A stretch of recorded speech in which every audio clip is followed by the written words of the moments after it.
Lesson 1, Transportation Over Time. You are there. You are traveling with William Clark and Meriwether Lewis in 1804. The Missouri River is your road to the west.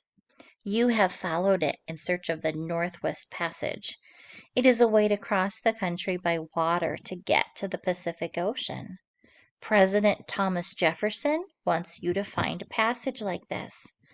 Tall, proud, and snowy, the Rocky Mountains stand in your way. Once you cross these mountains, you are sure that a river will take you the rest of the way. After all, if you can't go by boat, how can you travel west? Trails across America. In 1804, Meriwether Lewis and William Clark explored the land west of the Mississippi River. Lewis and Clark traveled along the Missouri River until it ended. They crossed over the Rocky Mountains on foot and horseback. A Native American translator and peacemaker, Sacagawea, traveled with them part of the way. Lewis and Clark finally made it to the Pacific Ocean after a long, hard trip. They brought back stories that made people want to move west in search of a better life. Because of Lewis and Clark, new communities sprang up all over the West. In 1842, on a trail that was first used by Native Americans and fur traders, settlers came in covered wagons pulled by oxen. The trip along the Oregon Trail took 6 months, and it was full of hard work and danger. There had to be a better way to get to this new land. Westward Expansion. Even though the trip west proved difficult, plenty of people were willing to go. Some people wanted to go west to seek their fortunes. Families joined together in wagon trains. Wagons rolled west with everything a family owned, but a safer, faster way west was needed. British engineers James Watt and Richard Trevithick developed and improved steam engines.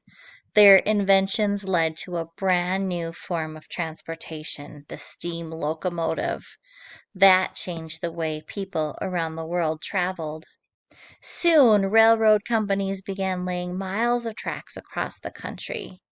In 1869, the Transcontinental Railroad linked the eastern United States to the west.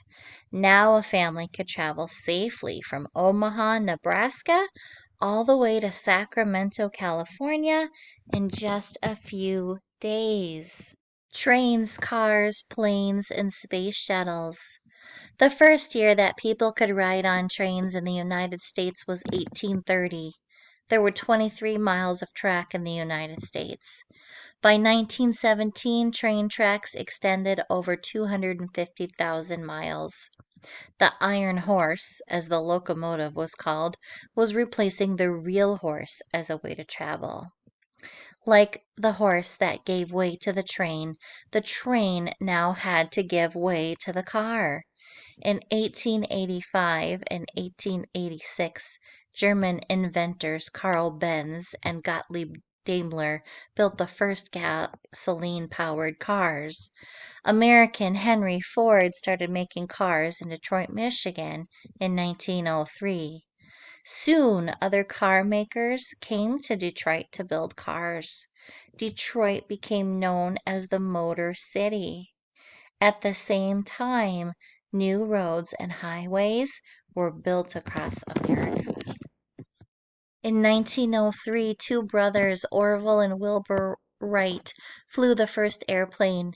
Its longest flight was about 852 feet from a hill at Kitty Hawk, North Carolina. From propeller planes to jets, air travel again made transportation faster.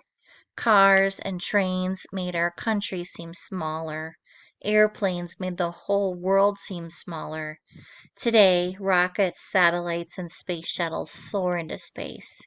Who knows what will be the future of transportation? Let's summarize the lesson. Because of Lewis and Clark, new communities grew throughout the West. The Transcontinental Railroad made travel to the West safer and easier. Transportation inventions include cars, trains, and airplanes.